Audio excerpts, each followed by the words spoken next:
ایک خاص بات کروں آپ سے، بیٹیوں کو معاف نہیں کرنا پڑتا، معاف بہو کو کرنا پڑتا۔ کر کے تو دیکھو نا یار، ایک معیار ہے بیٹی کے لیے، وہ بیاہ کے کسی جگہ گئی ہے، اس کی شکایت آئی ہے، تو ہمارا جواب یہ ہے کہ ابھی بچی ہے، سیکھتے سیکھتے سیکھ جائے گی۔ یہ جواب بنائیں بہو کے لیے۔ اگر وہ غلطی کرے، اس کی ساس شکایت کرے، اس کا خامن شکایت کرے، تو یہ بہو کے لیے بولیں کہ ابھی بچی ہے، سیکھتے سیکھتے، یہ بہو کے لیے بات کرے کہ بچی ہے، سیکھتے سیکھتے، یہ بہو کے لیے ضرورت ہے اس کی۔ بیٹی کے لیے تو اس کی ضرورت، بیٹی غلطی کرے تو اس کے وکیل بن جاتے ہیں۔ ساری زندگی ساس سسر اپنی بیٹی کے وکیل رہتے ہیں اور اپنی بہو کے جج بنے رہتے ہیں۔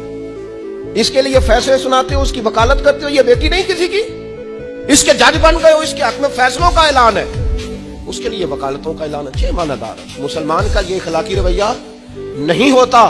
نبی پاک علیہ الصلوۃ والسلام نے ہمیں سبق دیا ہے، جو قریب رہنے والے ہیں انہیں ہی تو معاف کرنا ہے، دوسرے کو تو معاف کرنا ہی نہیں پڑتا۔